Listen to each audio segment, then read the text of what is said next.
A very good morning again, friends. Today we will complete the whole polity. It's a very wonderful moment. Let's start with after completion of central state relation, we are going forward to understand the national emergency. Let's understand the nuances of Article 352. So, because Indira Gandhi abused his power in 1975, in 44th Amendment 1978, it completely rewrote the rules to make it incredibly difficult to declare and sustain national emergency. Okay, so under Article 352 क्या क्या है बताता हूँ. तो तीन specific ground है under article 352 to declare national emergency. The first one is the war, the second one is the external aggression, third one is the armed rebellion.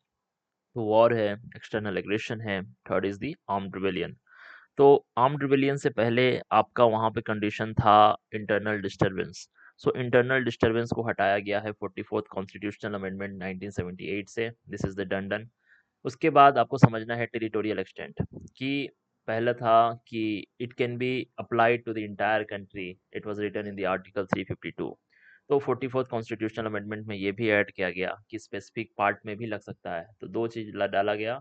So internal disturbance को डाला गया, इंटरनल डिस्टरबेंस को हटा के armed rebellion को डाला गया, और कहीं भी लग सकता है ये डाला गया. ठीक है, पहला. दूसरा चीज, तीसरा चीज है कि प्रेसिडेंट इमरजेंसी डिक्लेयर नहीं कर सकता है just on the prime minister advice that was happened in the 1975. So 44th amendment mandates that the president can only act after the written recommendation of the union cabinet. So constitution में cabinet का जिक्र only one जगह आया है, that is under the article 352.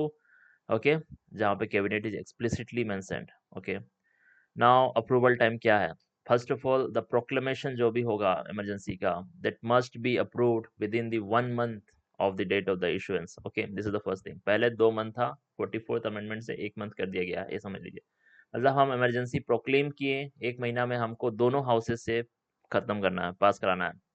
The second thing, if the Lok Sabha is dissolve, जब emergency declare है तो क्या करेंगे, तो राज्यसभा का ड्यूटी है कि that should be approve with in 1 month. और जो न्यूली इलेक्टेड लोकसभा होगा that must approve it with in the 30 days of the first sitting. This is the process. ठीक है. The third one is the special majority, कि every resolution जो आएगा आपका emergency का, that must be passed by the special majority to.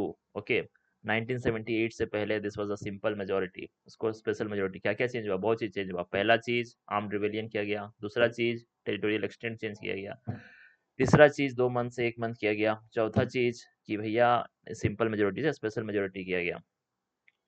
एक बार approve हो गया तो इमरजेंसी 6 महीना तक चलेगा. ठीक है. तो national emergency can be extended indefinitely, but आपको 6 महीना के इंटरवल पे इसको रिन्यू करना होगा. ठीक है, दिस इज द प्रोसेस. सो आप नेशनल इमरजेंसी को इंडिफिनिटली चला सकते हैं, बट एक इमरजेंसी का कोटा 6 महीना का रहता है. ठीक है. अब हटाइएगा कैसे. पहला तरीका है कि या तो प्रेसिडेंट हटा सकता है एट एनी टाइम. ठीक है, उसके लिए कोई प्रेसिडेंट को पार्लियामेंट्री अप्रूवल लेने की जरूरत नहीं है, पहला चीज. दूसरा, लोकसभा, ये 44th अमेंडमेंट से डाला गया.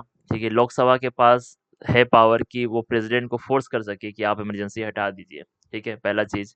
अगर 1/10 member of Lok Sabha return notice देता है स्पीकर को, ठीक है, अगर प्रेसिडेंट को भी दे सकता है अगर हाउस सेशन में नहीं है. ठीक है, तो एक स्पेशल सीटिंग बैठा जाएगा 14 दिन के अंदर. ठीक है, प्रोसेस क्या है, एक 14 दिन के अंदर स्पेशल सीटिंग बैठा जाएगा. उसके लिए एक 10 मेंबर देगा लोकसभा स्पीकर को. ठीक है.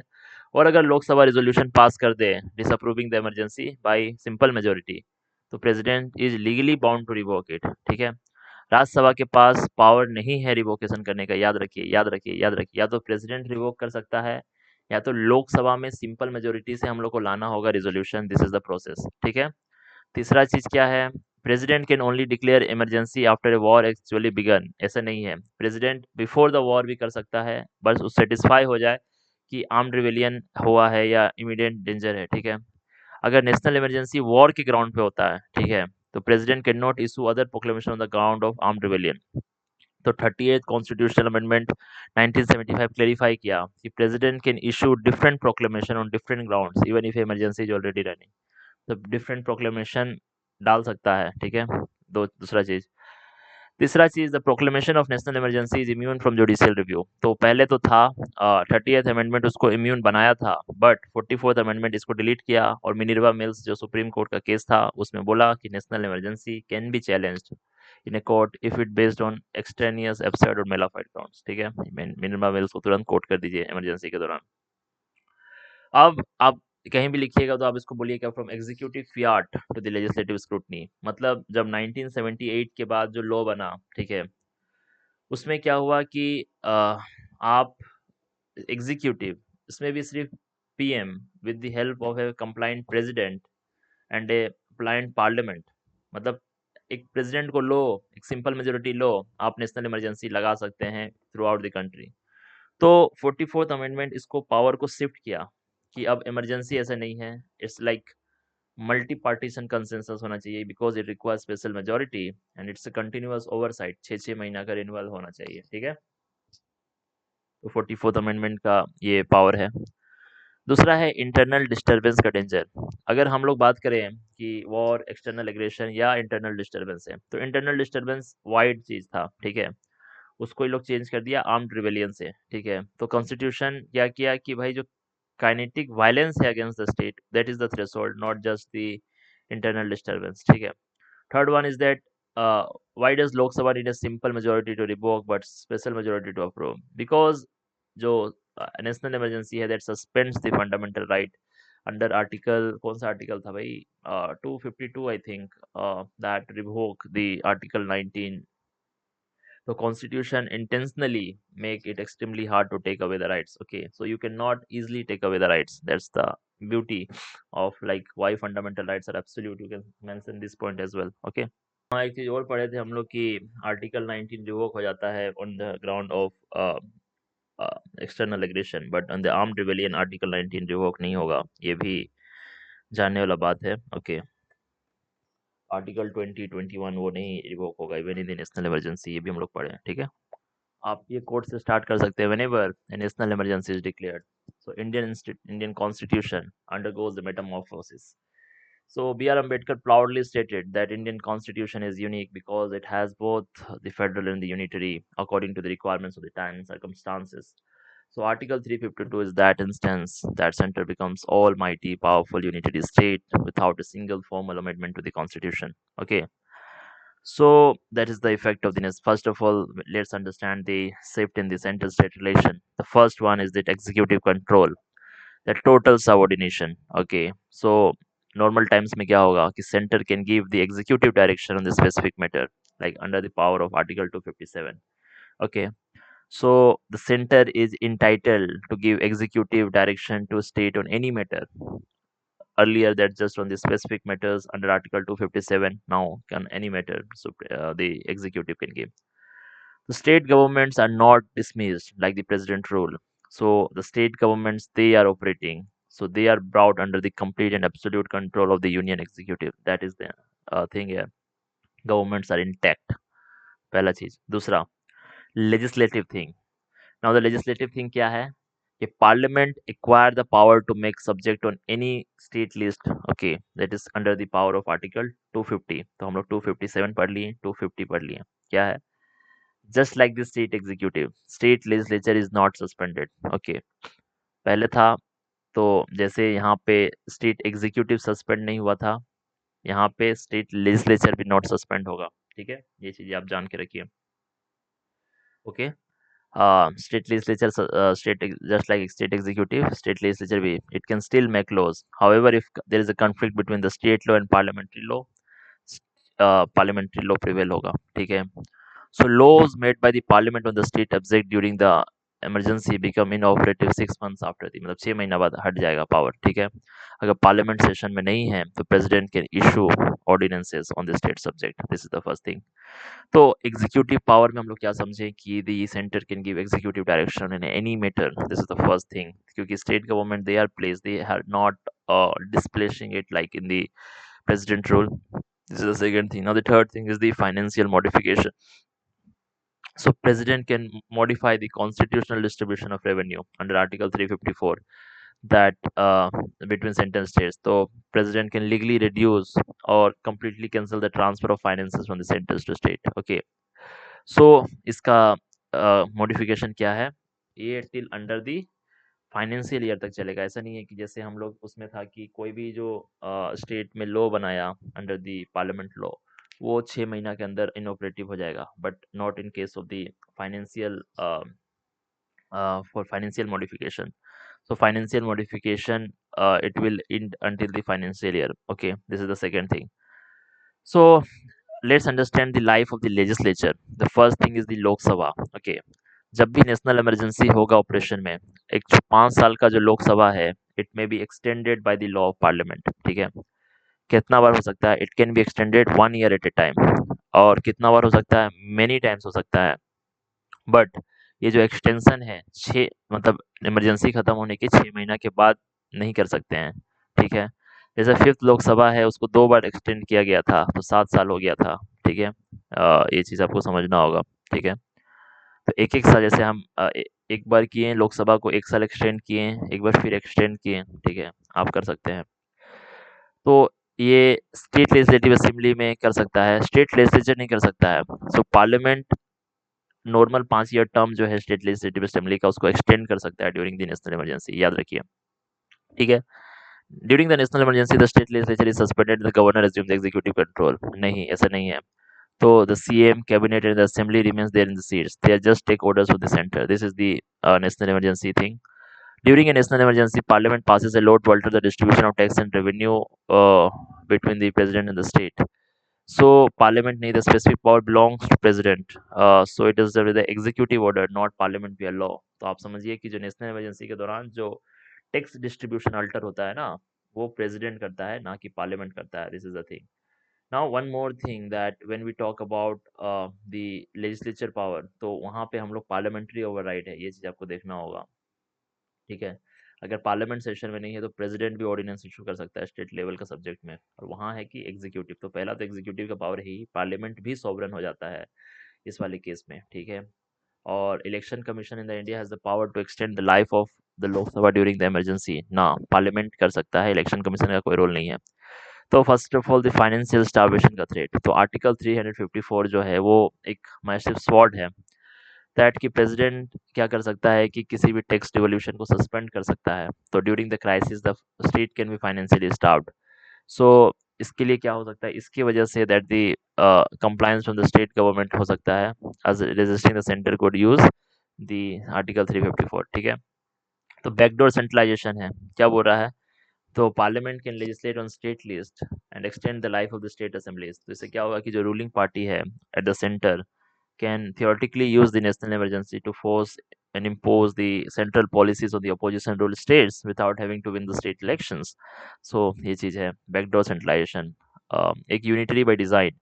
तो ये सारे प्रोविजन को डिफेंड करने के लिए जो टी कृष्णामाचारी थे, वो आर्ग्यू किए कि the federalism is a peace time luxury, but when the very survival of the nation is on the stake, divided command is fatal. That's why the constitution temporarily sacrificed the federalism to save the republic. This is the argument that we need to give during T T Krishnamachari argument. एकदम याद हो जाना चाहिए ये सब। ठीक है, so whenever the state goes to war the individual is temporary erased, ये एकदम कोट लिखिए। ठीक है, so however the goals to the 1975 emergency forced the Janata government to pass 1978 that built massive firewalls to protect citizens from the absolute tyranny। ये coat कीजिए। ठीक है, तो आर्टिकल 358 और आर्टिकल 359 क्या है, तो आर्टिकल 358 है ऑटोमेटिक गिलीटिन टारगेटिंग आर्टिकल 19। तो आर्टिकल 358 डायरेक्टली हिट करता है, तो जो 6 फ्रीडम मिला है आपको आर्टिकल 19 के तहत, the moment national emergency is proclaimed article 19 is automatically suspended. Article 358 में ये लिखा हुआ है। इसके लिए प्रेसिडेंट से कोई सेपरेट ऑर्डर लेने की जरूरत नहीं है। The state is freed from the restriction of article 19 to make any orders और एनी एग्जीक्यूटिव डायरेक्शन, पहला चीज। सो जब तक इमरजेंसी है तब तक ये सस्पेंड रहेगा। 44th अमेंडमेंट में क्या रहा, ये लोग अपडेट किया, ये लोग बोला कि आर्टिकल 19 तभी सस्पेंड होगा जब वॉर और एक्सटर्नल एग्रेशन हो, आर्म्ड रिवेलियन पे आर्टिकल 19 नहीं होगा। Then second is the article 359। 359 में इट इज नॉट ऑटोमेटिक, तो आर्टिकल 358 ऑटोमेटिक रूट है, आर्टिकल 359 कैसे होगा इस अदर फंडामेंटल राइट्स के लिए, तो प्रेसिडेंट को स्पेसिफिक सेपरेट ऑर्डर निकालना होगा कि कौन सा फंडामेंटल राइट का इन्फोर्समेंट सस्पेंड हो रहा है। ठीक है, तो आर्टिकल 359 ऑटोमेटिकली सस्पेंड नहीं करता है, ये सस्पेंड करता है your rights to move the supreme court and high court to enforce them. समझ रहे हैं ना? द सस्पेंशन कैन बी, जो भी इमरजेंसी के दौरान होगा, और shorter period for the specified order. ठीक है, पूरा टेरिटरी में या जस्ट स्पेसिफिक पार्ट के लिए। इसमें क्या है, जैसे उसमें हम लोग इंटरनल रिवेलियन से बचाएं, इसमें आर्टिकल 20 और आर्टिकल 21 को बचाया गया। Even during the full-scale World War, your right to life and the fair trial cannot be staged away.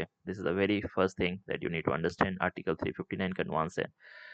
So Article 358 talks about Article 19. Article 359 talks about all the fundamental rights that must be notified by the presidential order. It is an automatic route. It is not automatic route. So it suspend the right itself. ये suspend नहीं करेगा. It's right to enforce suspend करेगा. ठीक है. ये external aggression या war के समय ही होगा। ये तीनों समय में हो सकता है। ठीक है। इसके बाद इंटायर कंट्री पे लगेगा आर्टिकल 358। ये स्पेसिफिक पार्ट में भी लग सकता है। ठीक है। इम्यूनिटी एक्सेप्शन क्या है? Once triggered by war article 19 is gone. Article 20 and 21 immune है। ठीक है। During national emergency all fundamental rights of the Indian citizens are automatically suspended. All fundamental rights नहीं होगा, 2021 बचेगा। If an emergency is declared due to armed rebellion in Punjab, president can automatically suspend the freedom of speech across India. नहीं, article 19 can be suspended on the ground of arm rebellion नहीं कर सकते हैं आप, उसके लिए external aggression या war चाहिए। ठीक है। उसके बाद अगर both article 358 and 359 protect the government from being sued later for violating your rights. However, the 44th Amendment added rule. Only those rules that are specifically related to emergency, they are protected. ठीक है। If the government passes a normal unrelated law during the emergency that violates your right, you can challenge it. मतलब ये आप समझिए, article 358 और 359 government को protect कर रहा है from being sued for violating your right. ठीक है। 44th अमेंडमेंट बोला कि जो laws that are specifically related to emergency वही प्रोटेक्टेड है under the article 358 359।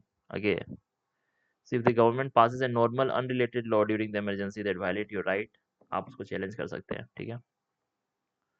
ADM Jabalpur versus Shivkant Shukla 1976 का तुरंत कोट कीजिए इसको।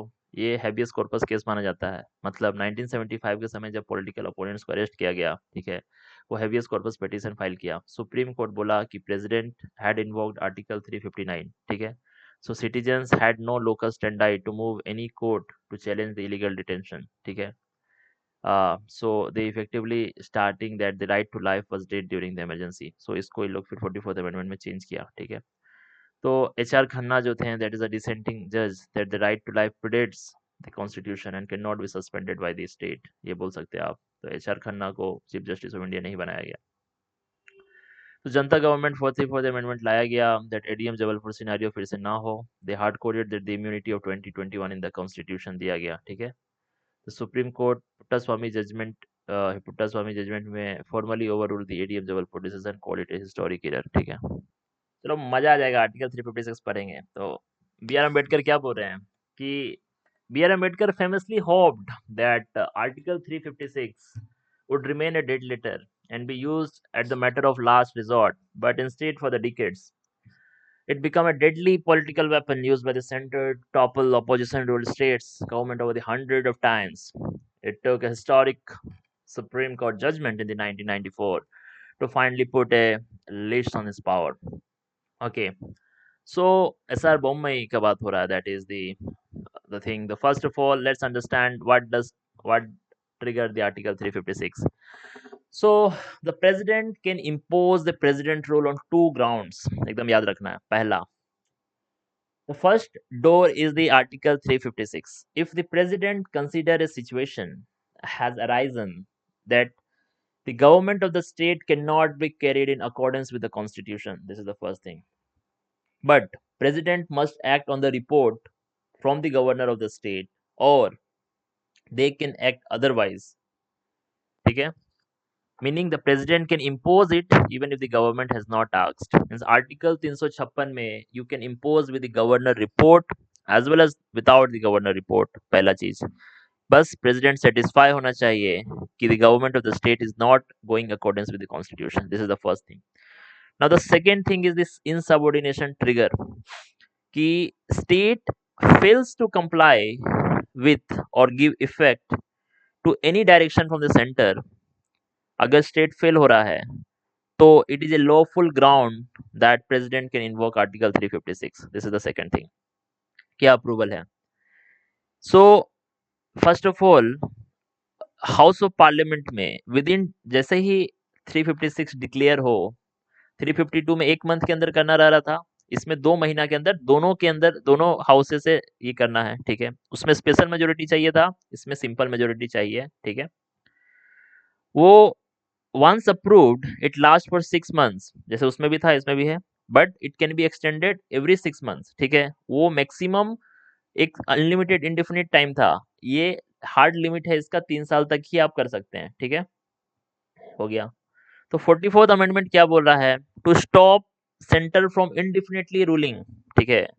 तो एक रोड ब्लॉक लगाया 44th अमेंडमेंट, बोला कि अगर प्रेसिडेंट रूल 1 साल से ज्यादा जाता है, even though you are renewing this thing, okay, 2 condition met होना चाहिए. पहला, या तो नेशनल इमरजेंसी इम्प्लाइड हो, ठीक है, ऑल ओवर इंडिया में या किसी स्टेट में, उसी स्टेट में, that if election commission certify कर दे कि भाई वो वहां पे जनरल इलेक्शन पॉसिबल नहीं है, तो मैक्सिमम लिमिट आप 3 साल तक, हार्ड लिमिट 3 साल तक तो हार्ड लिमिट दिया हुआ है, पर उस पर भी एक हार्ड लिमिट 1 साल का लगा दिया, मतलब 6 6 साल पे रिन्यू करना है. जैसे नेशनल इमरजेंसी इंडिफिनिट टाइम तक रिन्यू हो सकता है, बट स्टेट इमरजेंसी 3 साल तक ही हो सकता है, बट उसमें भी 1 साल का हार्ड लिमिट है, ठीक है.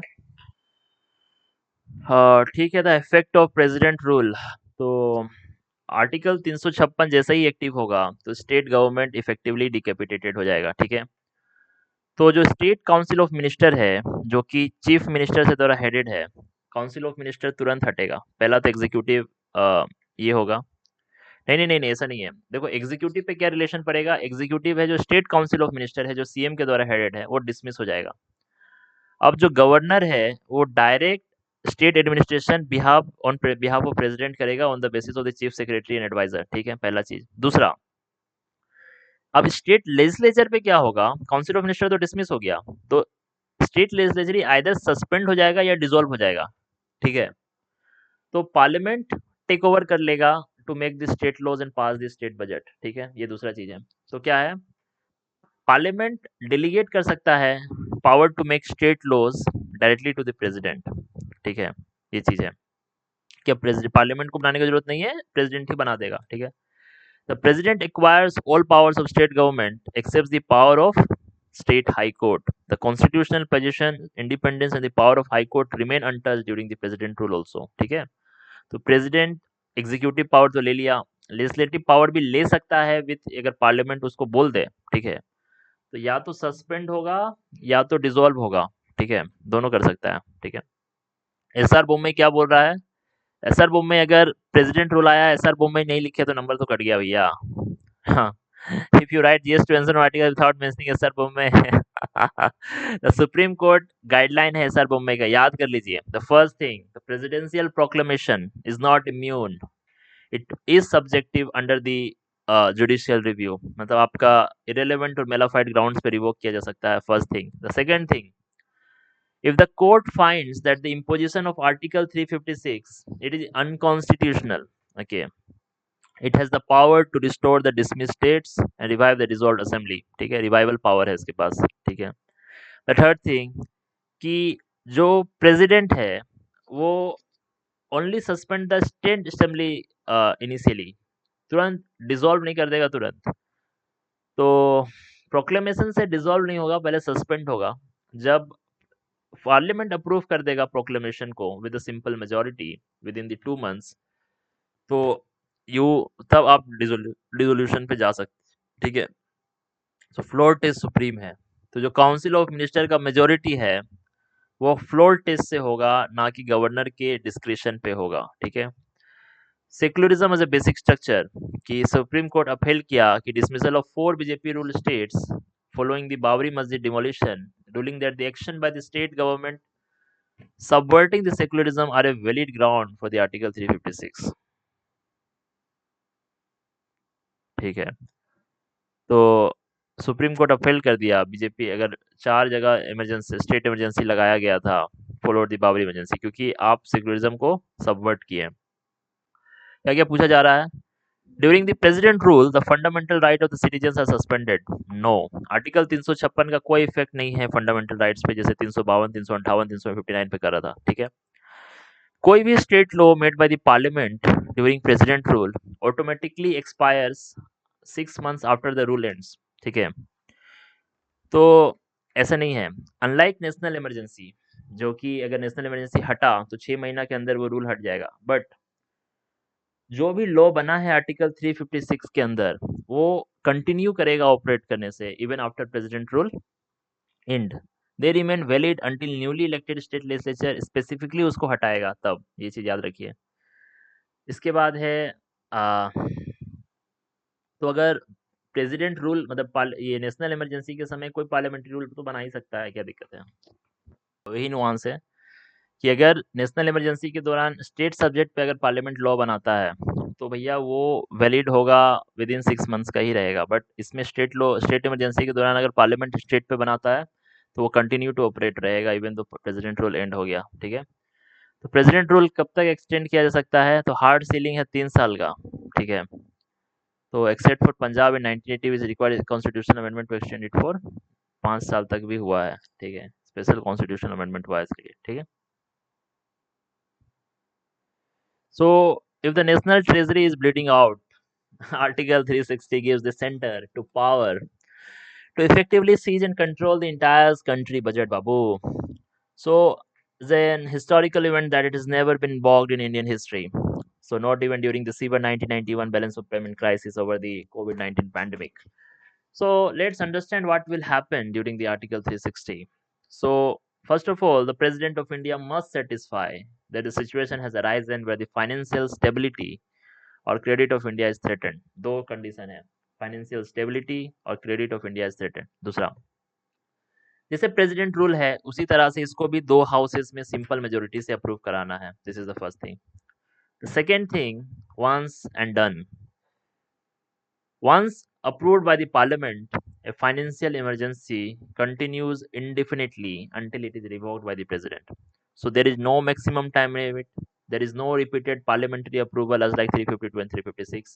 So it is an indefinite period पे चलेगा। ठीक है, जैसे ही आर्टिकल 360 एक्टिव होगा तो centre acquire the absolute command over the financial machinery. कैसे, तो centre can direct any state to observe specified canons of financial property. ठीक है, first thing. Second thing, salary slash हो जाएगा, अलाउंस ऑफ ऑल और any class of person serving the state और union. ठीक है, तीसरा, जुडिशियल इंडिपेंडेंस का exception, this is the only time when the constitution where the executive can disadvantageously reduce the salaries of the supreme court and high court judge भी। ठीक है, money bill hijack, तो president can direct that all money bills, all financial bills passed by the state legislature must be reserved for the reconsideration। ठीक है, तो governor lose करेगा अपना discretion to sign the state budget, तो आपको इससे पास कराना होगा बजट। ठीक है, तो एक ओवरऑल रिव्यू कर लीजिए कि 352 को 1 महीना के अंदर, इसको 2 महीना के अंदर, इसको भी 2 महीना के अंदर, इसको स्पेशल मेजोरिटी से, दोनों को सिंपल मेजोरिटी से, हर एक 6-6 महीना पे रिव्यू करना होगा, इसको हमेशा अनलिमिटेड टाइम स्पेन है।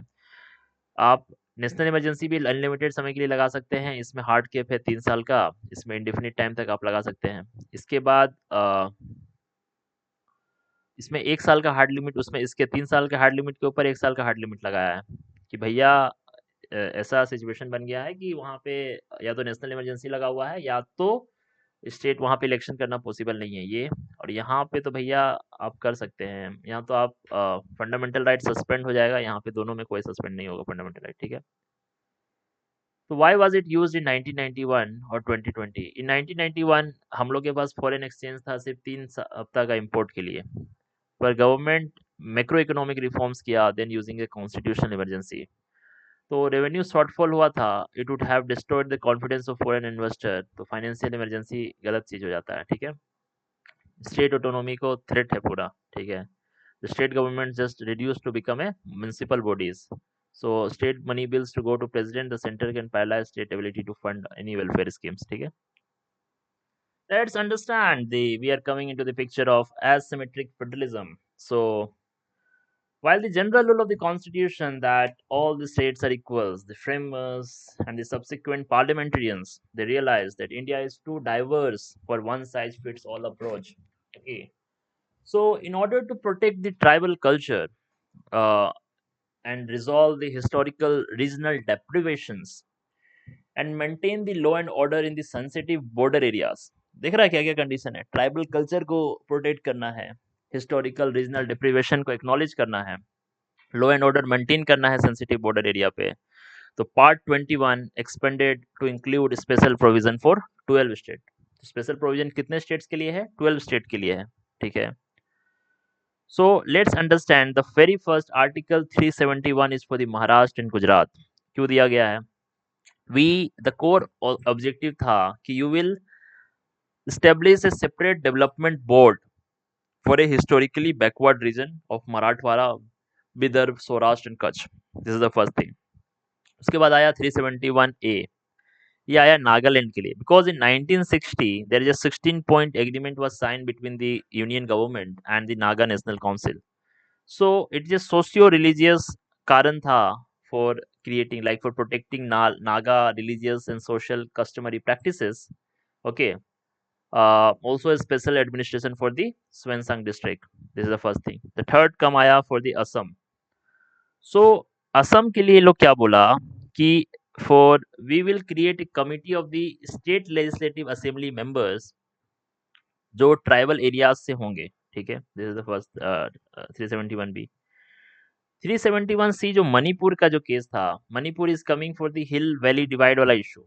ठीक है, तो we will create a special officer special committee of MLAs that are coming from the hill areas and they have some power. 371D when we talk about Andhra Pradesh and Telangana. So for the equitable opportunities in the public employment and education means the local reservation given by the Andhra Pradesh and Telangana, they are supported by the special status under the 371D. 371 is again for the Andhra Pradesh, means Andhra Pradesh can establish a central university in the Andhra Pradesh. ठीक है, तो 371F for the Sikkim uh, is like protecting the existing laws and unique land rights of the Sikkimese people after they merged with the 1975. So एक लोकसभा एक राज्यसभा का seat मिला उनको। ठीक है, 371G for the Mizoram. So Mizoram is the same goes with the Nagaland for their customary and religious and land ownership rights. ठीक है, when we come to the Arunachal Pradesh for the governor को special responsibility दिया गया for law and order के लिए। ठीक है, governor के पास डिस्क्रिप्शन है अरुणाचल प्रदेश में। When we talk about Goa, Goa का हम लोग मिनिमम स्ट्रेंथ 30 किए। ठीक है, हाँ, उसके बाद कर्नाटक के लिए स्पेशल सेपरेट डेवलपमेंट बोर्ड बनाया गया for backward Hyderabad Karnataka region. ठीक है, तो समझिए पहला हम लोग नागालैंड और मिजोरम को समझते हैं 371A और 371G। ये क्या करेगा? ये कल्चरल शील्ड है। ठीक है, they represent the absolute limit of India's asymmetric federalism, कि कोई भी पार्लियामेंट का एक्ट है 371A और 371G प्लेस है, तो अगर आप लॉ बनाते हैं उनके रिलीजियस या सोशल प्रैक्टिस पे, या उनका कस्टमरी लॉ एंड प्रोसीजर पे, या उनका सिविल एंड क्रिमिनल जस्टिस जो कि उनकी कस्टमरी लॉ को चेंज करता है, या लैंड के ओनरशिप या ट्रांसफर पे, तो वो तभी अप्लाई होगा नागालैंड और मिजोरम पे जब वहाँ की स्टेट लेजिस्लेटिव असेंबली एक रिजोल्यूशन पास करेंगे to apply it. This is a very thing. इसमें है कि मल्टीनेशनल कंपनी डायरेक्ट नहीं जा सकते हैं मिजोरम और नागालैंड में to buy a land to mine coal oil in Nagaland. ठीक है, तो लैंड और resources they belong to the indigenous tribe and completely bypassing normal central law special provision है। ठीक है, अब इकोनॉमिक शील्ड है। जैसे अब आप 371 में महाराष्ट्र गुजरात का ले लीजिए, 371J में कर्नाटक का ले लीजिए। इसमें क्या है कि they are design to fix some intra state, मतलब स्टेट के अंदर ही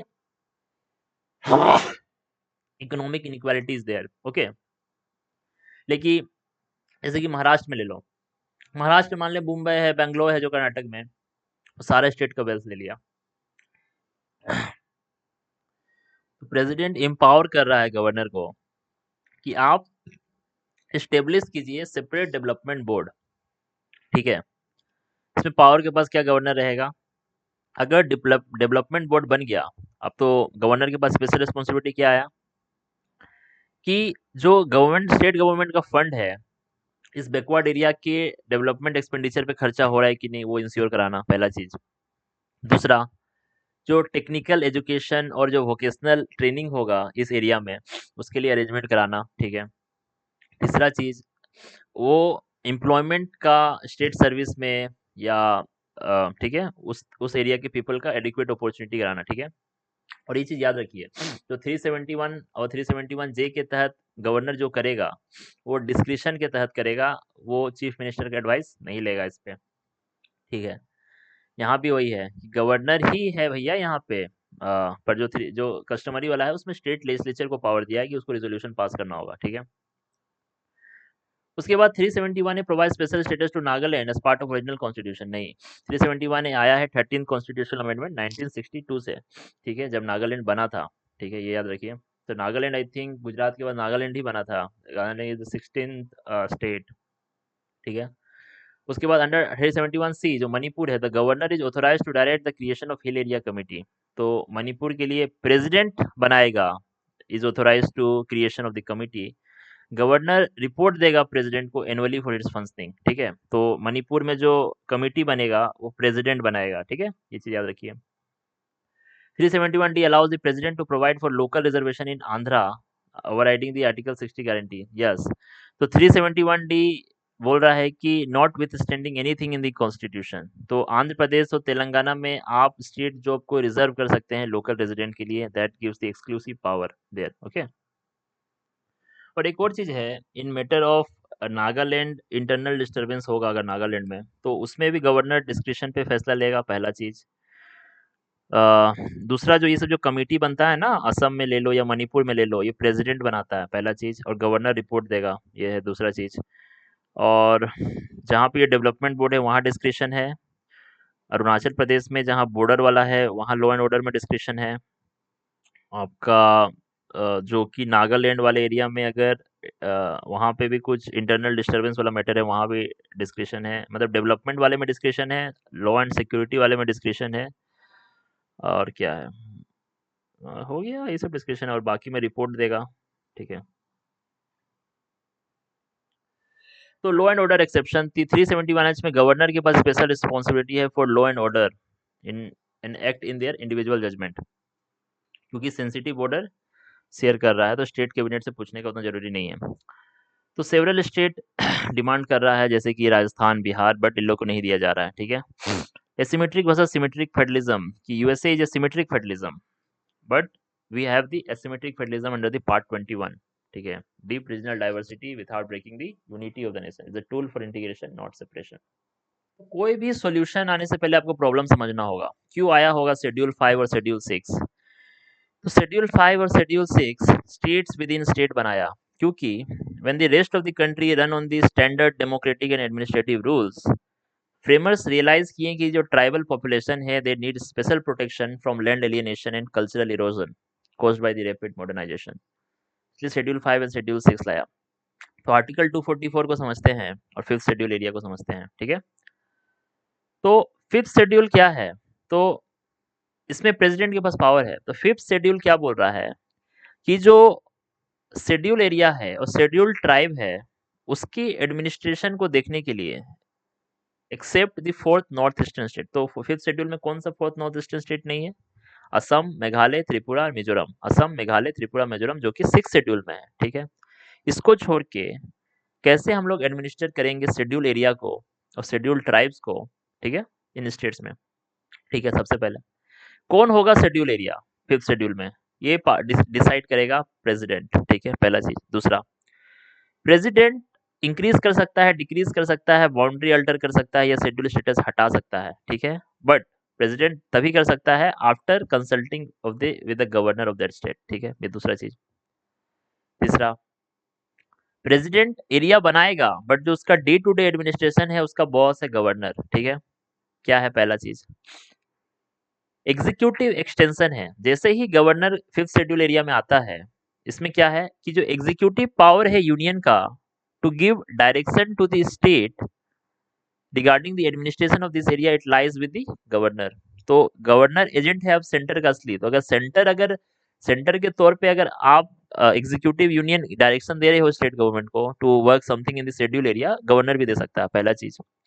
दूसरा चीज, गवर्नर कॉन्स्टिट्यूशनली मैंडेटेड है कि एक रिपोर्ट बना के देगा प्रेसिडेंट को एनुअली, ठीक है, और वेन एवर प्रेसिडेंट रिक्वायर्ड, जो एडमिनिस्ट्रेशन के कैसे चल रहा है एडमिनिस्ट्रेशन। दूसरा, तीसरा सबसे इंपॉर्टेंट चीज है, ट्राइबल एडवाइजरी काउंसिल बना के दो भाई। ये इंस्टीट्यूशनल हर्ट है फिफ्थ शेड्यूल का, ठीक है।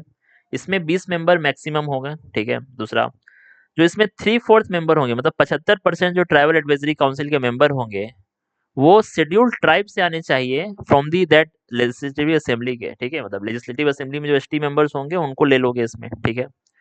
अब अगर प्रेसिडेंट डायरेक्ट कर रहा है, ठीक है, tribal advisory council can establish even in a state that has scheduled tribe but has no officially declared schedule area. देख रहे हो इला? तो ट्राइबल एडवाइजरी काउंसिल अगर पूछा जाए कि क्या केवल फिफ्थ शेड्यूल एरिया में बन सकता है, ऐसा नहीं है। अगर प्रेसिडेंट डायरेक्ट करे तो tribal advisory council non schedule area में भी बन सकता है, ठीक है। अब गवर्नर के पास वीटो कहाँ का है? ये फिफ्थ शेड्यूल से पावर आता है, पहला चीज। तो गवर्नर क्या कर सकता है, कैन पब्लिकली नोटिफाई कि कोई भी पर्टिकुलर एक्ट है पार्लियामेंट का और स्टेट लेजिस्लेचर का, पार्लियामेंट का भी भैया, कि वो शेड्यूल एरिया में अप्लाई नहीं होगा, और अप्लाई होगा तो कुछ एक्सेप्शन या मॉडिफिकेशन के साथ हो सकता है। तो गवर्नर के पास वीटो आ गया, ठीक है, पहला चीज। दूसरा, अब गवर्नर अपना रेगुलेशन बना सकता है for piece and good government of the schedule area. पहला चीज, क्या किस किस के लिए बना सकता है?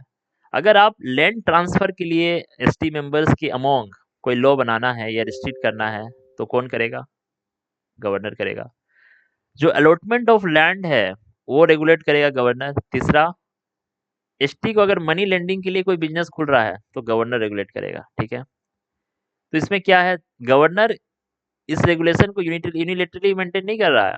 अब गवर्नर पहले ट्राइबल एडवाइजरी काउंसिल से पूछेगा, उसके बाद ये तभी इफेक्ट में आएगा जब उसको प्रेसिडेंट का एसेंट मिलेगा। ये चीज समझ रहे हैं? मतलब वो पार्लियामेंट्री लॉ को अल्टर कर सकता है, बट वो मतलब समझिए कि वो यूनियन एग्जीक्यूटिव के अंडर काम कर रहा है, ठीक है। अब ये इसको आप इस तरह से समझिए। तो क्या है, the fifth schedule area tribal all states नहीं, एएमटीएम में नहीं कर रहा है, असम, मेघालय, त्रिपुरा, मिजोरम, ठीक है। तो फिफ्थ शेड्यूल में कोई भी अल्टरेशन, क्या कॉन्स्टिट्यूशनल अमेंडमेंट लाना होगा? नहीं।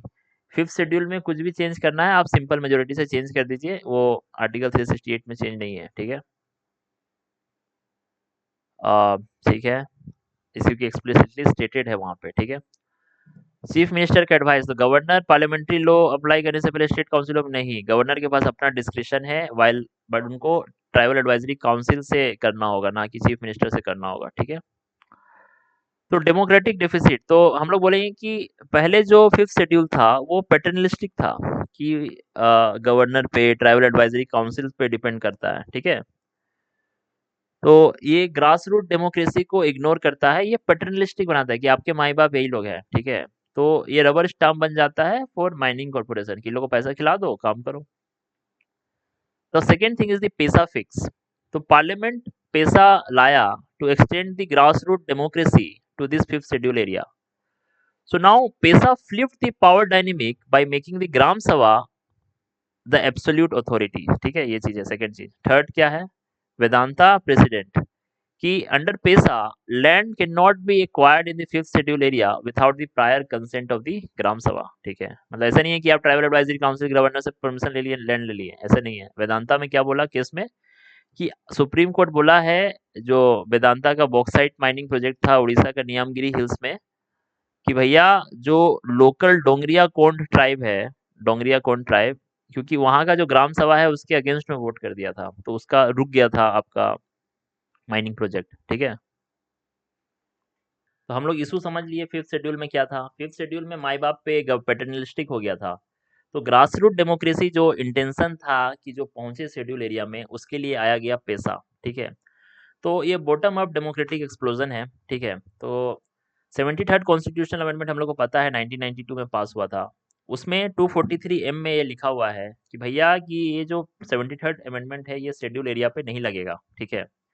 क्योंकि जो नॉर्मल पंचायत सिस्टम है वो वहाँ के ट्राइबल कस्टम को डिस्ट्रॉय करेगा। बट हम लोग जानते हैं कि आपका दिलीप सिंह भुरिया कमेटी जो है वो बोला कि भैया पार्लियामेंट पैसा इनेक्ट करो to enact the extend the panchayat system to this tribal area but with radical modification. तो कौन सा कमेटी है? दिलीप सिंह भूरिया कमेटी, याद रखिए।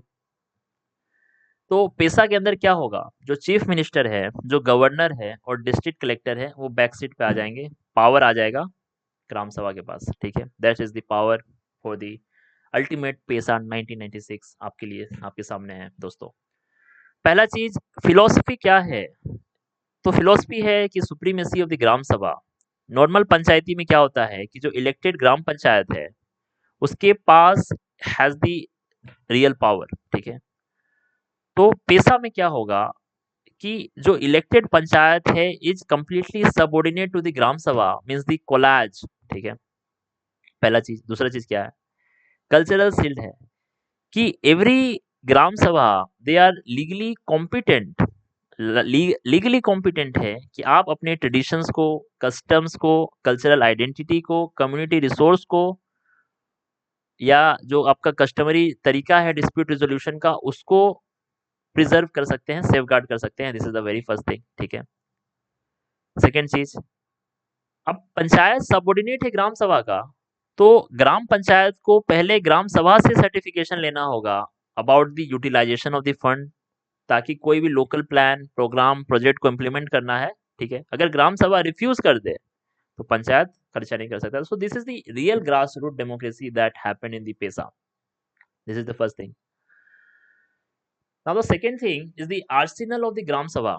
ठीक है, तो यूपीएससी आपसे पूछेगा अ, कि क्या क्या पावर दिया गया है ग्राम सभा को अंडर द पेसा। तो आप क्या बताइएगा?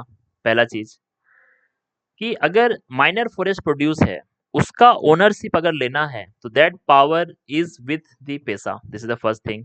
ठीक है, आप आपको वहां देखना होगा कि ये जो टिम्बर है और जो मेजर फॉरेस्ट प्रोड्यूस है, ये इसमें नहीं आएगा। जो आपका बम्बू, टेंडू लीव्स, हनी, ये सब आएगा, माइनर फॉरेस्ट प्रोड्यूस का पावर है।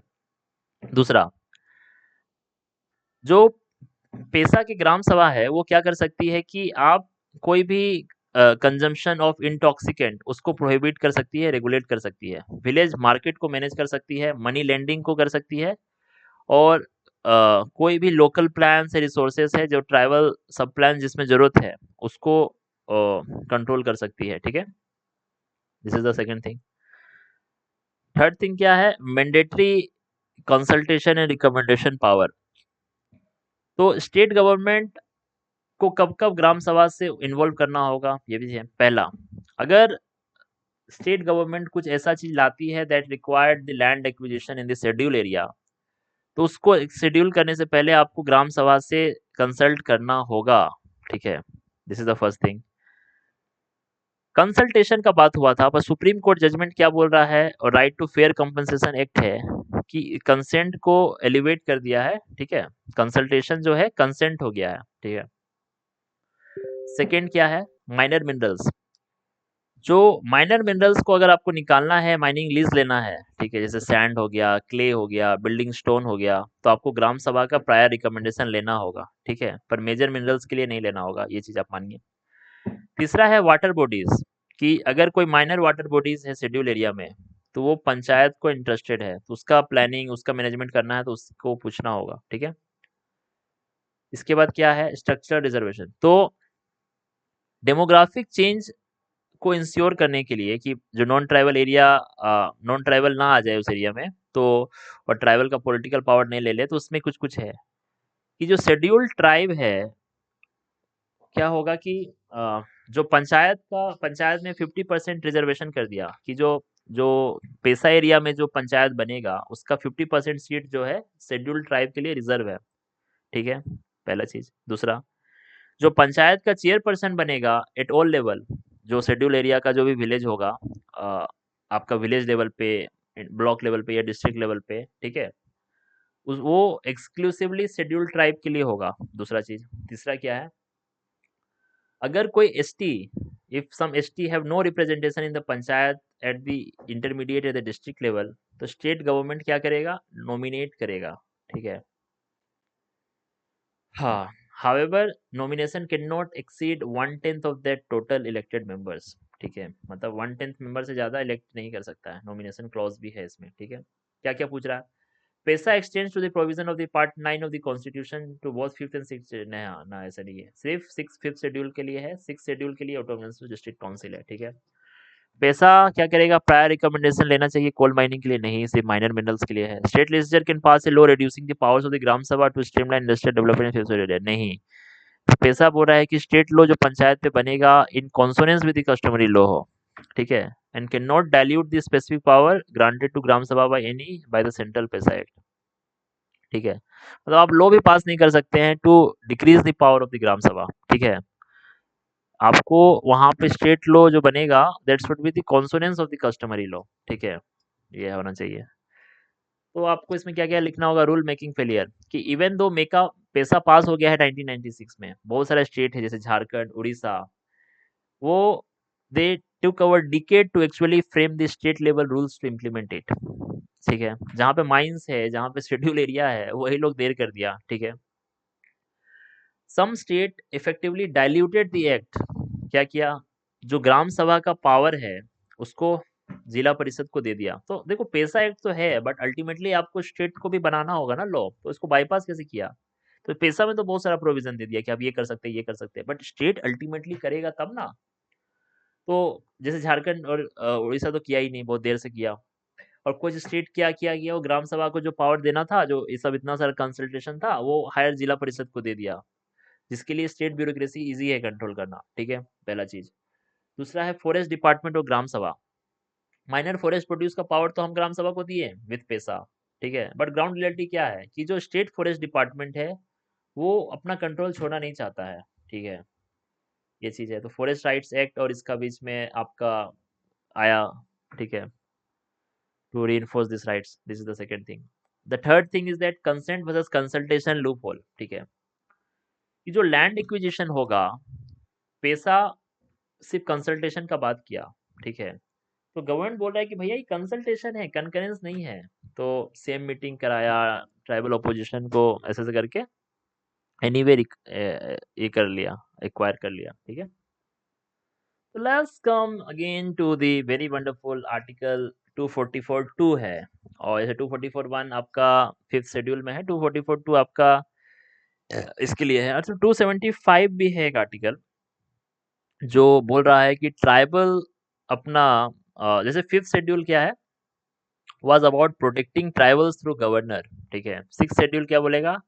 ट्राइबल भाई खुद से ही कर ले, ठीक है। The tribes in the northeast were fully assimilated with the plains people during British people. To prevent massive insurgency after independence, the constitution framers highly decentralized the state within state model. So what is the goal? कि assimilate करना उनको, ठीक है। तो असम, मेघालय, त्रिपुरा, मिजोरम में है, ठीक है। मणिपुर नहीं है, मेघालय है, ठीक है।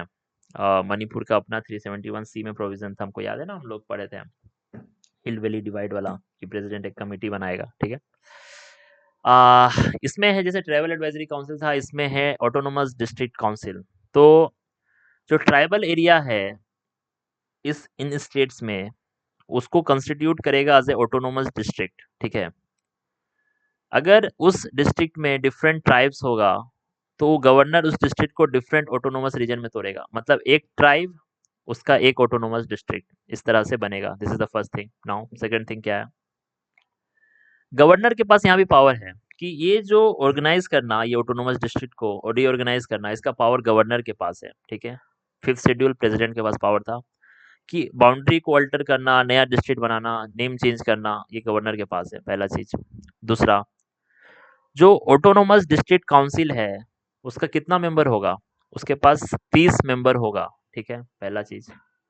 26 मेंबर डायरेक्टली इलेक्टेड होगा, 4 मेंबर नॉमिनेटेड होगा, ठीक है। जैसे बोडोलैंड टेरिटोरियल काउंसिल है असम का, वहाँ पे आपका 46 मेंबर है, तो एक्सेप्शन भी है, तो हमेशा हार्ड रूल नहीं है, ये भी याद रखना है, ठीक है। जो इलेक्टेड मेंबर है उसका जो टाइमलाइन है 5 साल है, ठीक है, जबकि जो नॉमिनेटेड मेंबर है वो प्लेजर ऑफ गवर्नर पे है, ठीक है। अब समझिए एडीसी क्या क्या कर सकता है। तो इसके पास ट्रिनिटी ऑफ पावर है, जैसे वहाँ पे बस क्या बोलोगे, कंसल्टेटिव पावर था, एग्जीक्यूटिव पावर था, कुछ कुछ यहाँ पे आपको हम लोग दे देंगे लेजिस्लेटिव पावर, एग्जीक्यूटिव पावर और जुडिशरी पावर सब। पहला पावर आपको मिल रहा है लेजिस्लेटिव पावर, मतलब जो ऑटोनोमस डिस्ट्रिक्ट काउंसिल है, आप कल्चरली सेंसिटिव टॉपिक पे लॉज बना सकते हैं। क्या क्या है?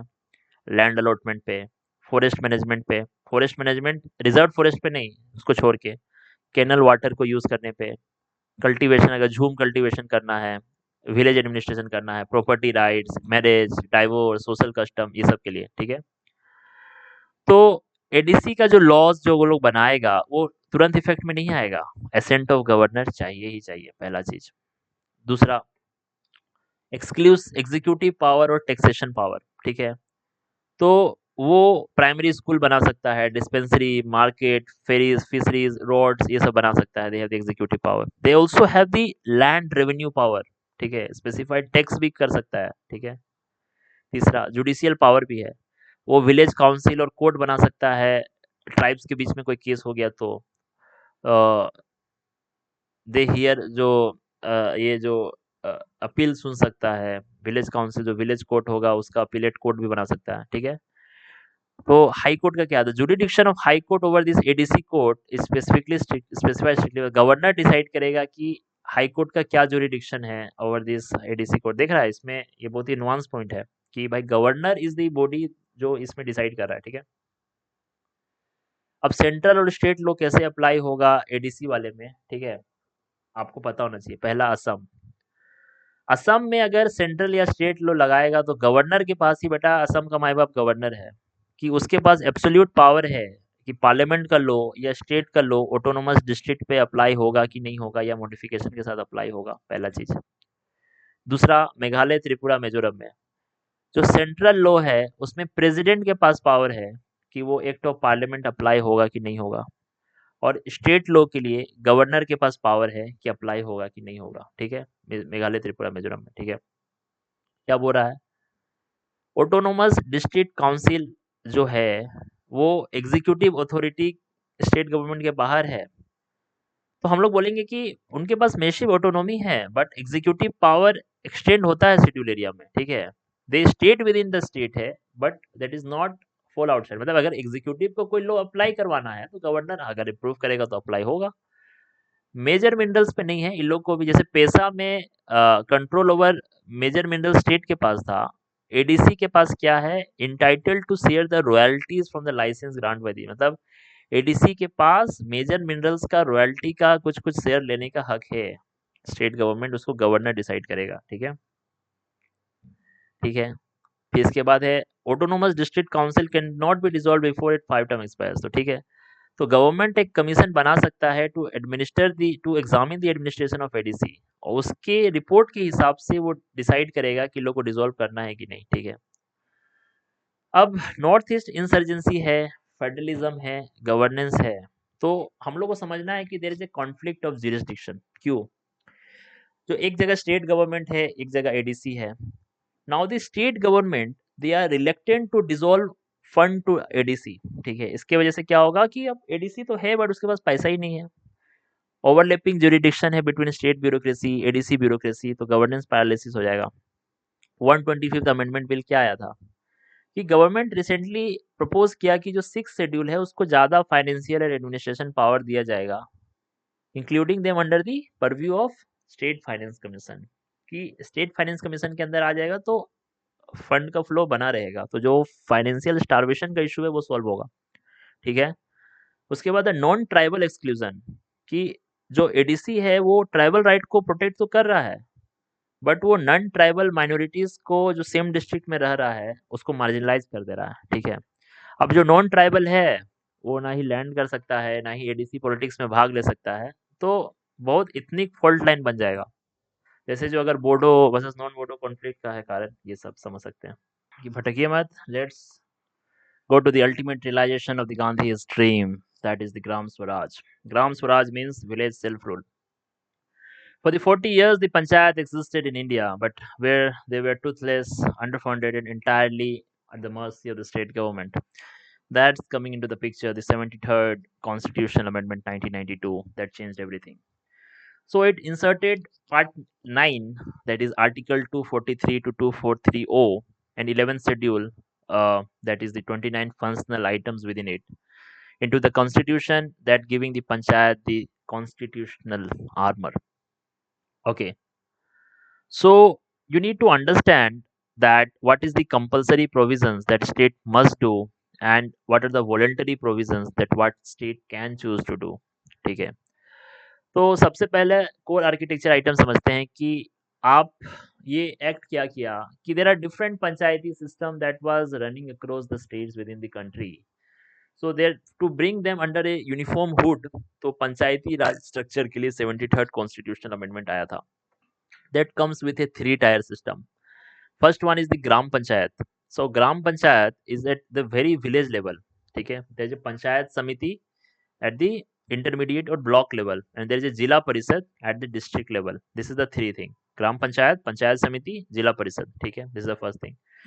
The second thing, the state having the population less than 20 lakh, जिसका 20 लाख से कम population है, they are exempted from creating intermediate level. ठीक है, they can have the 2 tier system. ठीक है, पहला चीज. दूसरा चीज, तीसरा, Gram Sabha is the foundation of the system. 243A.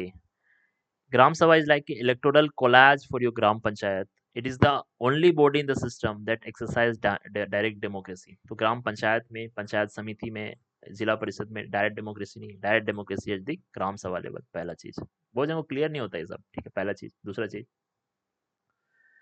कि मेंबर्स है, all the members at the 3 levels must be directly elected by the people. ठीक है, विलेज लेवल पे, इंटरमीडिएट लेवल पे और डिस्ट्रिक्ट लेवल पे they must be direct election का provision है. ठीक है. दूसरा, इंटरमीडिएट और डिस्ट्रिक्ट लेवल पे they must be indirectly by the must be elected indirectly bye and from amongst the elected members. तो क्या दो चीज है, पहला है कि मतलब ये क्या है, it consist of the registered voter in the area of the, it is the only body that exercises direct democracy. Direct democracy वाला जो सीन है ग्राम सभा में होता है. बट जो ग्राम पंचायत है, विलेज समिति, पंचायत समिति है या ग्राम जिला परिषद है, ये आपका मेंबर्स है और चेयरपर्सन है, उसको समझिए. जो मेंबर्स है, ये तीनों के लिए डायरेक्ट इलेक्शन का बात हो रहा है. ठीक है, पीपल चुनेगा. बट जो उनका चेयरपर्सन है, इंटरमीडिएट और डिस्ट्रिक्ट लेवल पे इनडायरेक्ट रूप से चुना जाएगा. क्लैरिटी रखिए दिमाग में एकदम ये बात. ठीक है, बट जो विलेज लेवल पे जो सरपंच चुनाएगा, वो स्टेट लेजिस्लेचर पे छोड़ दिया गया है कि आप उसको डायरेक्ट चुनना है कि इनडायरेक्ट चुनना है. सिस्टम समझ में आ रहा है ना. ठीक है. तीसरा चीज है वोटिंग एज. जो मिनिमम एज है कंसेंट इलेक्शन का 21 साल है. 25 साल लोकसभा के लिए था, 30 साल राज्यसभा के लिए था, 35 साल प्रेसिडेंट, गवर्नर, ये सब के लिए था. ठीक है, 5 साल का टर्म है. ठीक है, इसमें क्या है, अगर पंचायत प्री मेच्योरली डिसॉल्व हो जाता है तो इलेक्शन आपको कराना होगा 6 मंथ के अंदर. ठीक है, और अगर न्यूली इलेक्टेड पंचायत है, बट जैसे बाकी में क्या था कि अगर डिसॉल्व हो गया तो जो नया हाउस बनेगा वो 5 साल पूरा करेगा. बट इसमें है कि ऐसा नहीं है. इसमें अगर डिसॉल्व हो गया तो जो नया बनेगा वो रिमाइंडर ऑफ द 5 टर्म किया जाएगा. ठीक है, अगर रिमाइंडर 6 महीना से ज़्यादा है, कम है, ठीक है, तो फिर से करने का जरूरत नहीं है. तो मान लीजिए अगर 1 साल बाकी हम डिसॉल्व कर दें तो भैया जो नया बनेगा तो खर्चा हो गया ना, नो इलेक्शन इज नेसेसरी, कोई नहीं कराएगा. तो 243D है, तो 243A पढ़ लिए. जो 243D, 243D बताता है रिजर्वेशन के बारे में. तो पहला है ST SC को आपको रिजर्वेशन देना होगा.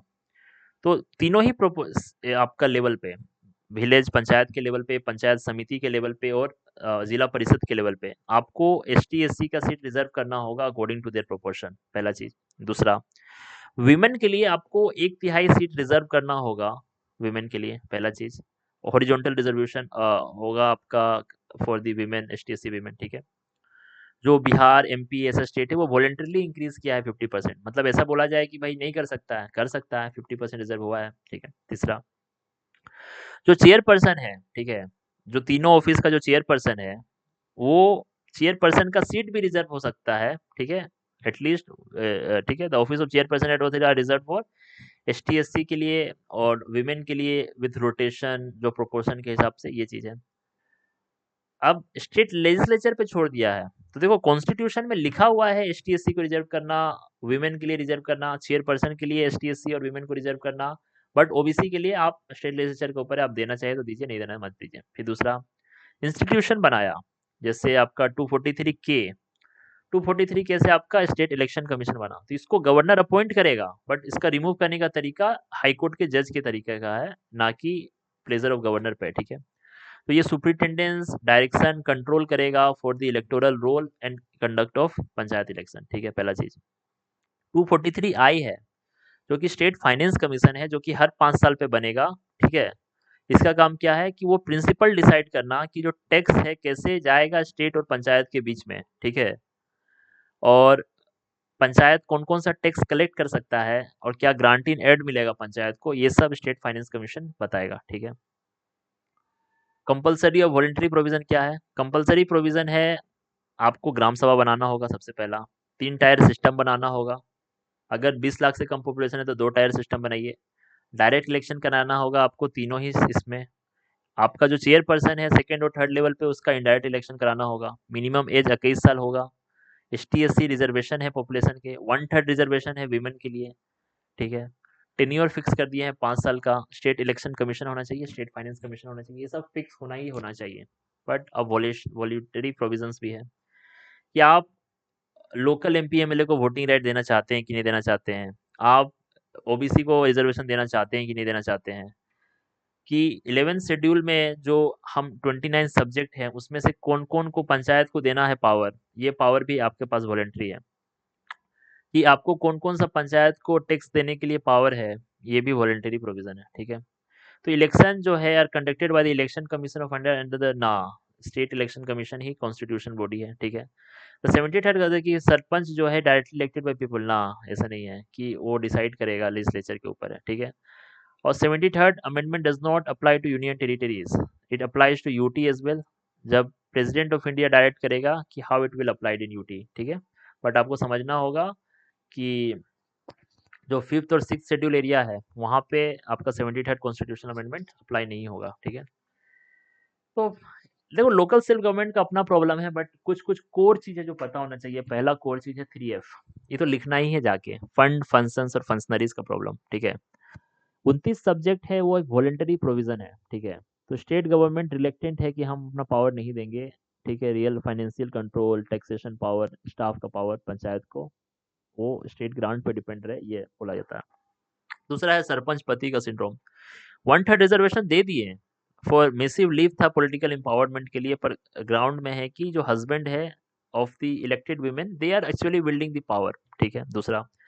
तीसरा है ग्राम सभा का पैरालिसिस, कि ग्राम सभा एक्चुअल में वॉच डॉग है पंचायत का, बट ग्राम सभा का अपने आप में अटेंडेंस बहुत कम है और मीटिंग कम है और वो सरपंच के द्वारा मैनिपुलेट हो रहा है, और नॉन पैसा एरिया जो है आपका, वहाँ ग्राम सभा के पास कोई पावर भी नहीं है, ठीक है, ओवर दी पंचायत स्पेंडिंग, तो ये चीज अब देखना होगा, ठीक है। तो ग्राम सभा पैरालिसिस एक इशू है। Now move to 74th, yes, now let's move to 74th constitutional amendment act of 1992 that attempted to bring the chaotic rapidly expanding cities, ये आ गया है आर्ट पार्ट 9, हम लोग डाले थे फॉर पार्ट 9A आ गया है आपके लिए, 243 P से O तक आपका ग्राम पंचायत है, P से ZZ तक आपका म्युनिसिपल म्युनिसिपल ये है, ठीक है। And the 12th schedule into the constitution, the 12th schedule में वी हैव 18 फंक्शनल आइटम्स, ठीक है। So while it shares much of the DNA with 73rd amendment, like SEC, SFC, 5-year tenure, and the 33% women reservation, तो हम लोग पूछ सकता है कि unique urban committees, population threshold, ये सब क्या है। लेट्स अंडरस्टैंड 243 क्यू आपके सामने है। सबसे पहले आपको समझना होगा कि अर्बन एरिया 3 टाइप का है। पहला है नगर पंचायत। नगर पंचायत क्या है? जो कि रूरल से अर्बन में ट्रांसफर हो रहा है, चाहवासा नगर पंचायत है, ठीक है। दूसरा म्युनिसिपल काउंसिल। म्युनिसिपल काउंसिल आपका मिलेगा स्मॉल अर्बन एरिया, जो स्मॉल अर्बन एरिया है that is the municipal council, ठीक है। The third one is the municipal corporation. तो म्युनिसिपल कॉर्पोरेशन क्या है? For a larger urban area that is the municipal corporation. तो Mumbai, Delhi, Bangalore, that is the municipal corporation. Now which is the deciding authority?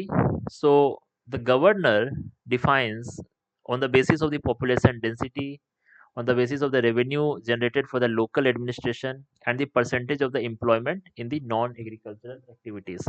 ठीक है, ये है.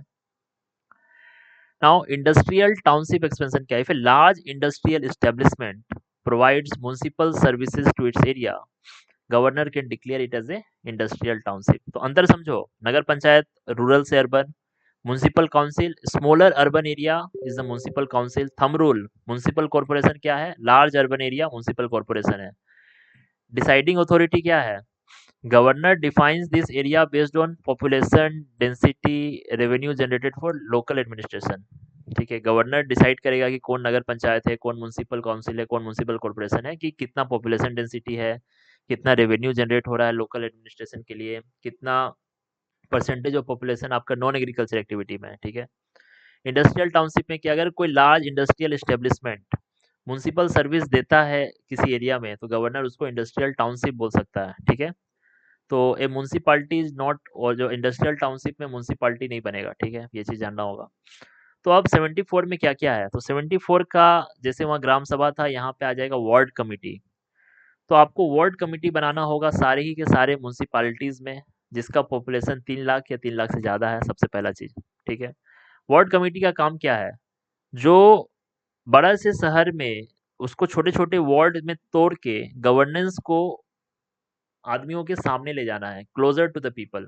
ठीक है. इसके बाद तीसरा क्या है? स्टेट लेजिस्लेचर डिसाइड करेगा कि आपका वार्ड कमेटी का कंपोजिशन क्या होगा, और कि जो इलेक्टेड काउंसिलर होगा वो आपके वार्ड को रिप्रेजेंट करेगा, वो ऑटोमेटिक वहाँ का मेंबर होना चाहिए. ठीक है. हाँ, ये हो गया. जो इलेक्टेड काउंसिलर जो वार्ड का रिप्रेजेंट करेगा वो मेंबर होना चाहिए. ठीक है, वार्ड कमेटी में. ठीक है. और ठीक है, उसके बाद है डिस्ट्रिक्ट प्लानिंग कमेटी. एक डिस्ट्रिक्ट, जब वार्ड कमेटी पता चल गया, there is a district planning committee. ठीक है. तो डिस्ट्रिक्ट प्लानिंग कमेटी का क्या बात हो रहा है कि भैया जो भी स्टेट है, एवरी स्टेट के पास एक डिस्ट्रिक्ट प्लानिंग कमेटी होना चाहिए डिस्ट्रिक्ट लेवल पे, ताकि वो प्लान बना सके पंचायत के लिए भी और म्यूनसिपालिटी के लिए भी. याद रखिए, तो डिस्ट्रिक्ट प्लानिंग कमेटी सिर्फ म्यूनसिपालिटी के लिए नहीं है, वो पंचायत के लिए भी है. ठीक है. तो 4/5 मतलब 80% जो उसका ये है, वो क्या बोल रहा है कि वो सिलेक्ट होना चाहिए from the elected member of district panchayat and municipality in the district from the among themselves. ठीक है. तो डिस्ट्रिक्ट पंचायत कमेटी में कौन कौन होगा? वहाँ का जो पंचायत जिला परिषद होगा वो, और जो वहाँ का म्यूनसिपालिटी होगा वो, उससे मेंबर चुना जाएगा. और the ratio of this members must strictly reflect the ratio of rural urban population. तो ऐसा नहीं है कि अपना मन से, जैसा रूरल अर्बन पॉपुलेशन का रेशियो होगा वही आपका उसमें दिखना चाहिए डिस्ट्रिक्ट प्लानिंग कमेटी के उसमें. ठीक है. Then there is a metropolitan planning committee. तो मेट्रोपॉलिटन एरिया क्या है? किसी का भी जिसका पॉपुलेशन 10 लाख से ज़्यादा है, that is the metropolitan area. ठीक है. और एक से ज़्यादा डिस्ट्रिक्ट में भी हो सकता है मेट्रोपॉलिटन एरिया, और एक से ज़्यादा म्यूनसिपालिटी और पंचायत हो सकता है. ठीक है, ये मेट्रोपॉलिटन एरिया में. ठीक है. अब जो मेट्रोपॉलिटन एरिया कमेटी है, इसके पास डेवलपमेंट प्लान बनाने का पावर है फॉर इंटायर मेट्रोपॉलिटन एरिया. ठीक है, ये चीज़ है सबसे पहला. अब इसमें आपको समझना होगा, 2/3 66.66% ऑफ द जो मेंबर है मेट्रोपॉलिटन एरिया कमेटी का, वो कौन इलेक्ट करेगा? They must be elected by the elected members of the municipalities and the chairmen of the panchayat in the metropolitan area from among themselves. तो जो आपका, तो हम लोग क्या पढ़े हैं, आपका जो मेट्रोपॉलिटन एरिया कमेटी है उसमें क्या होगा, जो 2/3 मेंबर होगा एमपीसी का, वो इलेक्ट होना चाहिए by the elected members of the municipalities. ठीक है, जो म्यूनसिपालिटी हुआ, और जो चेयरपर्सन है of panchayat, chairperson of panchayat in the metropolitan area, जो मान लो एक मेट्रोपॉलिटन एरिया है, उसमें बहुत सारी म्यूनसिपालिटी भी है, उसमें बहुत सारे पंचायत भी हैं, तो एक कमेटी कैसे बनेगा? तो उसका जो मेट्रोपॉलिटन एरिया कमेटी का जो 2/3 मेंबर है, या तो वो म्यूनसिपालिटी के इलेक्टेड मेंबर से आने चाहिए, या तो जो पंचायत बना है उसके जो चेयरपर्सन है उससे आना चाहिए. ठीक है, ना कि पंचायत के इलेक्टेड मेंबर से, पंचायत के चेयरपर्सन से. ठीक है. अब कैंटोनमेंट बोर्ड के बाद बात हो रहा है कि मिलिट्री एरिया जो है कोई कोई सिटी में होता है, तो कैंटोनमेंट बोर्ड 74th अमेंडमेंट से नहीं बन रहा है, पहली बात ये समझिए, ठीक है। तो they are established for municipal administration in the cantonment areas under a central law. तो कंटोनमेंट एक्ट है 2006 का, जो म्युनिसिपल सर्विसेज देने के लिए बने हैं in the cantonment area within the cities by a central law. तो वो यूनियन डिफेंस मिनिस्ट्री के अंदर काम करते हैं, किसी स्टेट गवर्नमेंट के अंदर काम नहीं करते हैं। सो ठीक है, so they are partly elected partly dominated, जो मिलिट्री स्टेशन कमांडर होगा वो प्रेसिडेंट होगा, ऐसा ऐसा करके, ठीक है। तो आप समझिए, जो डिस्ट्रिक्ट प्लानिंग कमेटी है और जो आपका मेट्रोपॉलिटन प्लानिंग कमेटी है, उसमें क्या अंतर है। बोला जाएगा कि जो 3/4 मेंबर है आपका डिस्ट्रिक्ट प्लानिंग कमेटी का, वो लोकल मेंबर से इलेक्ट होना चाहिए। तो हमको नहीं समझना, हमको बताना होगा कि जो डिस्ट्रिक्ट प्लानिंग कमेटी है उसका 4/5 मेंबर इलेक्ट होगा, और मेट्रोपॉलिटन प्लानिंग कमेटी के लिए 2/3 मेंबर इलेक्ट होगा, ठीक है। ये दोनों का 2/3 और 4/5 को समझ के रखिए, ठीक है। तो डिस्ट्रिक्ट प्लानिंग कमेटी में आपका ये 4/5 और इसमें 2/3, ठीक है। Governor nominates expert with special knowledge in municipal administration in municipal corporation, नहीं। तो स्टेट लेजिस्लेचर कर सकता है for the representation of expert, but constitution बोला है कि they shall not have the right to vote in the meetings of municipality. तो expert जा सकता है म्युनिसिपल कॉर्पोरेशन में, but they do not have the right to vote, ठीक है। Then we talk about metropolitan declaration trap. If the President of India declares an area a metropolitan area upon the recommendation of the state government, तो जो governor है who specifies the metropolitan area through a public notification, ठीक है। Governor ही metropolitan area notify करेगा, ना कि president, ठीक है। तो इसमें कुछ कुछ है मेयर और कमिश्नर का पावर, जैसे कि ग्लोबल जो सिटीज है लंदन न्यूयॉर्क, जहाँ पे इलेक्टेड मेयर ज़्यादा पावरफुल होता है, is a powerful executive head. तो इंडियन सिटी डिवाइडेड एग्जीक्यूटिव है। मान लो कि एक म्यूनसिपल कमिश्नर है, जो कि एक आईएएस ऑफिसर है, जिसके पास रियल पावर और फाइनेंशियल कंट्रोल है, जो कि स्टेट गवर्नमेंट के द्वारा अपॉइंट हुआ है। वो ओवरराइड करता है इलेक्टेड मेयर को, जो एक सेरेमोनियल फिगर है, ठीक है। यहाँ पे इशू ये है। दूसरा है आपका पैरास्टेटल टेकओवर, मतलब कि स्टेट गवर्नमेंट क्या कर रहा है, वो इलेक्टेड जो आपका म्युनिसिपैलिटी है उसको बाईपास कर दे रहा है। कैसे? By special purpose vehicles. मान लीजिए हम वाटर बोर्ड बना दिए, हम ट्रांसपोर्ट कॉर्पोरेशंस बना दिए, हम अर्बन डेवलपमेंट अथॉरिटीज बना दिए। तो ये जो अनइलेक्टेड बॉडीज है, जो ज्यादा बजट खाता है, जिस जो मेन अब म्युनिसिपल कॉर्पोरेशन यही सब तो करेगा, पानी, ट्रांसपोर्ट, अर्बन डेवलपमेंट, बट अब इसके लिए अलग बॉडी बना लिए, तो उसका फंक्शन होलो आउट हो गया, ठीक है। एकदम नुआंस पॉइंट है। तीसरा तीसरा पॉइंट है कि प्रॉपर्टी टैक्स की 74th कॉन्स्टिट्यूशनल अमेंडमेंट अलाउ करता है कि आप टैक्स का पावर को डिवॉल्व कर सकते हैं, ठीक है। बट इंडियन म्यूनिसिपालिटी है, उसके पास पैसा नहीं है, वो प्रॉपर्टी टैक्स पे रिलाई करते हैं, बट मैपिंग नहीं है, डिजिटलाइज रिकॉर्ड नहीं है, पॉलिटिकल रिलक्टेंस है स्टेट टैक्स रेट बढ़ाने के लिए। तो उनका ओन सोर्स ऑफ रेवेन्यू बहुत कम है। तो ये बोल सकते हैं हम लोग। इसी की तरह डन डन है जी, एंड किया जाए 74 कॉन्स्टिट्यूशनल अमेंडमेंट को। चलिए, एलएसडी कंप्लीट।